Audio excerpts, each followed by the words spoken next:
Baik, saya memenuhi permintaan kalian semua. IPS RS Indonesia, terutama teman-teman yang bekerja di instalasi pemeliharaan sarana rumah sakit. Jadi akan saya sampaikan apa peran dari tim IPS RS. Coba kita mulai. Bapak Ibu tolong perhatikan.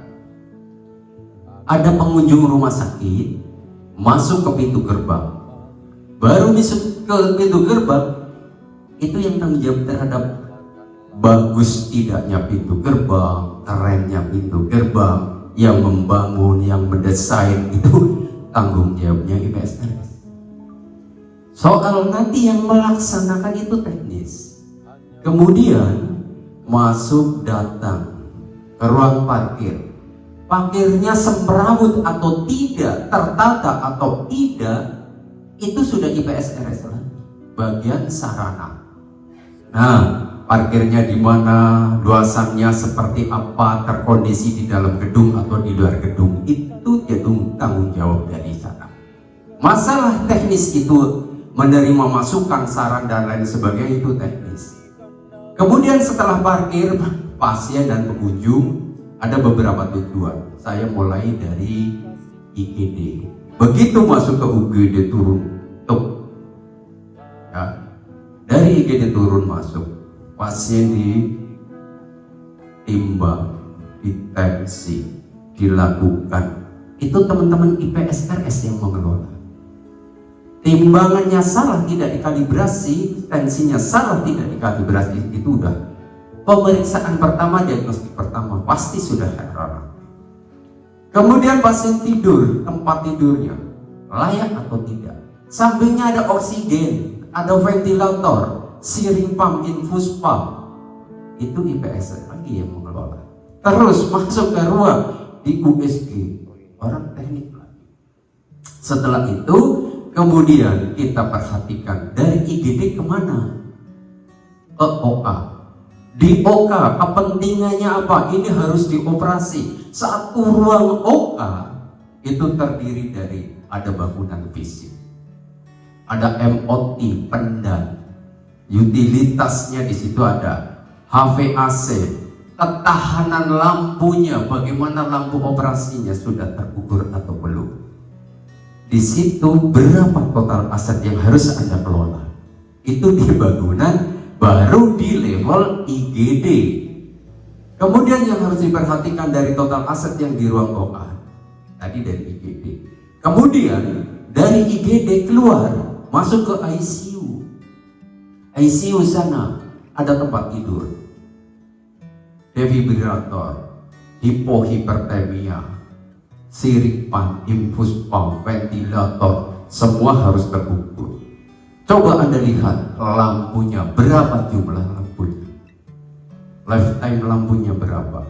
Kemudian di sana dokter datang dan memeriksa lagi tensinya, pasien monitornya, itu sudah terukur atau belum, sudah terpelihara dengan baik atau belum, berapa utilitas dalam 1 bulan, itu dihitung, berapa jam penggunaannya, tujuannya apa. Ini untuk menghitung di situ ada peran apa? Peran elektromedik mengurusi peralatan-peralatannya. Peran utilitas mengurusi listriknya, gasnya. Itu peran dari utilitas dan lampu-lampunya. Peran dari bangunan, sudahkah diukur? Sudahkah sesuai pasien safety-nya? Itu baru sampai ke ICU. Belum lagi ruang yang sejenisnya, ICCU, PICU, NICU. Itu sebagai contoh juga harus terstandar dengan baik. Setelah itu selesai, masuk ke bangsal. Di bangsal lagi dengan pasien yang sama, di bangsal masuk ke tempat tidur lagi. Di sana dimonitor lagi berapa lama. Kemudian penunjangnya. Penunjangnya apa? Periksa laboratorium. Semua unit yang ada di laboratorium tanggung jawabnya siapa? IPSRS lagi di sana. Di sana tidak hanya semata-mata analisis untuk laboratorium, tapi LIS-nya bagaimana, UBS-nya memenuhi syarat atau tidak, listriknya sehat atau tidak, air RO-nya bagus atau tidak, berapa total aset di ruang laboratorium. Itu juga menjadi tanggung jawab Anda sebagai teknisi IPS RS. Langkah yang berikutnya di bangsal apa tidak cukup seperti itu? Tidak. Bisa jadi ke radiologi. Pasien itu diperiksa pakai pesawat ronsen GR, atau bahkan kasus-kasus yang menggunakan CT scan, MRI, atau yang berikutnya misalnya PET.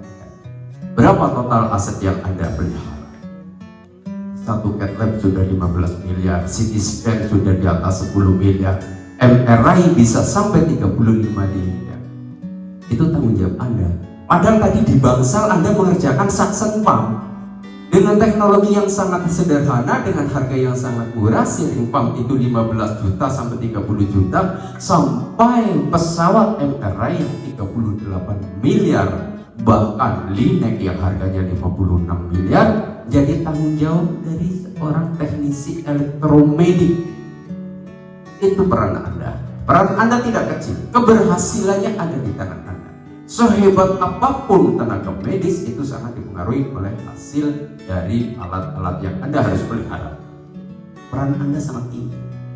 Itu baru perjalanan dari IGD ke OA, ke ICU, ke bangsal, kemudian sarapan unadana. Tadi contohnya laboratorium dan peralatan radiologi. Apakah cukup sampai di situ? Tidak. Peran IPS. Contohnya lagi, orang teknik itu sebebas-bebasnya orang bekerja di rumah sakit. Anda sebagai teknisi IPS RS bisa masuk ke IGD. Kedatangan Anda ditunggu di IGD untuk memelihara anak. Kemudian kedatangan Anda ditunggu di bangsal dengan nama yang sama. Orang tadi dari IGD ke bangsal, dari bangsal ditunggu di ICU, di ruang OA. IPS RS ada semua. Bahkan orang IPS RS masuk ke ruang direktur, boleh Pak? Boleh. Mau servis AC, mau ganti lampu. Orang IPS RS harus sangat terkenal. Tapi kenapa keberadaan Anda masih tidak sebelah mata? Ini yang harus kami sampaikan. Anda harus tahu bahwa Anda tidak cukup pandai hanya memelihara, memperbaiki, dan kalibrasi itu tidak cukup. Tapi manajemen membutuhkan Anda. Informasi Anda yang ditunggu oleh manajemen adalah seperti ini. Kamu memelihara CT scan, akan mengadakan CT scan, apa yang Anda harus lakukan? Berarti kami harus menyiapkan data. Alat ini akan dipasang di mana, bangunannya disiapkan, listriknya disiapkan, AC-nya disiapkan, lampu-lampu grounding disiapkan, proteksi radiasi disiapkan, lifetime-nya berapa lama, kalibrasinya itu berapa kali dalam selama lifetime, biaya pemeliharaannya berapa, siapa yang akan melakukan, di training di mana, dan tanggung jawabnya selevel apa. Itu harus tahu. Sehebat-hebatnya Anda sebagai teknisi di rumah sakit untuk membongkar MRI, itu banyak keterbatasan. Membongkar CT scan banyak keterbatasan, harus dipahami. Kenapa? Saya teknisi hebat, apa-apa bisa, sudah di training sampai level pabrik. Pertanyaannya, pada saat Anda bongkar, butuh password di bagian teknik, Anda tidak memiliki, Anda tidak punya hak akses. Itu harus pahami.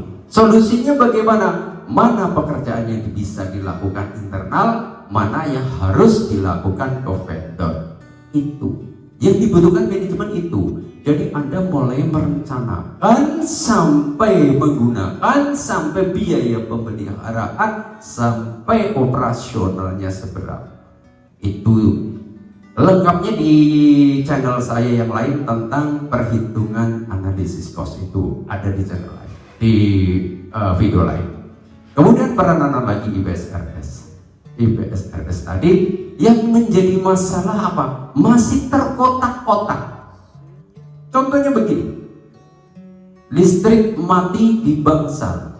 Kami sebagai orang teknik elektromedik datang ke Bangsal pas kebetulan servis ceiling pump. Mbak perawatnya bilang, "Mas, ini lampunya tolong perbaiki, itu mati." Wah, itu bukan urusan saya bagian elektromedik, itu bagian listrik. Tolong jangan dipetak-petak seperti itu. Apa susahnya bilang, "Oh iya Mbak, akan segera diperbaiki." Ada telepon temannya, "Tolong ini diperbaiki, ada lampu yang mati." Simpel, tidak dimasalahkan. Kecuali di rumah sakit Anda sudah mempunyai aplikasi yang semuanya sudah terintegrasi. Begitu ada kerusakan di Bangsal, misalnya mati lampu, pas perawatnya tinggal ngeklik pakai HP, diterima di IPS-RS, diterima di gudang. Siapa tahu ada kebutuhan lampu di gudang, ada atau tidak. Di bagian keperawatan, bidang keperawatan tahu ada laporan kalau ada kerusakan di Bangsal ini. Itu baru keren membuat aplikasi itu. Nah, nanti pada saat lampunya dipasang, ada tahu nggak? Lifetime lampu 3000 jam misalnya, sehari hidup 8 jam atau hidup 24 jam karena di Bangsal. Maka penggantiannya akan pada bulan keberapa? Jadi 3000 jam misalnya lifetime lampu dibagi 24 jam per hari, maka akan mati pada bulan kesekian. Tujuannya apa? Dari IPS-RS juga bisa menghitung berapa kebutuhan RAB pengadaan lampu di rumah sakit.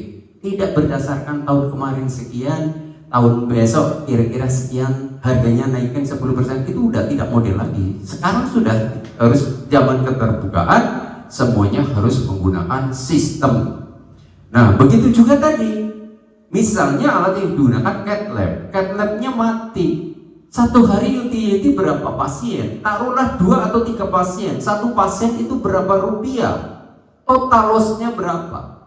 Itu bukan hanya total loss yang dipertimbangkan, tapi di sana ada SDM yang harus dibayar, ada dokter ahli yang harus dibayar, dan lain sebagainya. Ini peran IPS-RS. Pada saat ditanyai, CT scan-nya mati akan selesai berapa hari Mas Buat?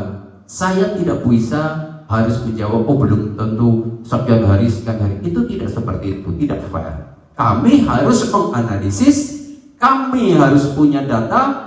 Pernah terjadi kasus yang sama atau tidak, kerusakannya apa, akan diganti ini, komponennya beli di mana, nunggunya berapa lama, berapa rupiah, downtime-nya berapa lama. 1 tahun total downtime berapa rupiah, itu downtime berapa lama, total loss-nya berapa rupiah. Itu IPS-RS. Jadi bukan hanya sekedar mampu memelihara, memperbaiki dan mengkalibrasi, itu tidak cukup untuk seorang elektromedis. Itu gambarannya, dan biar gak bosan akan saya jelaskan pada seri-seri berikutnya. Gitu ya. Mudah-mudahan malam ini tidak ada pertanyaan. Nanti kita sambung pada seri berikutnya.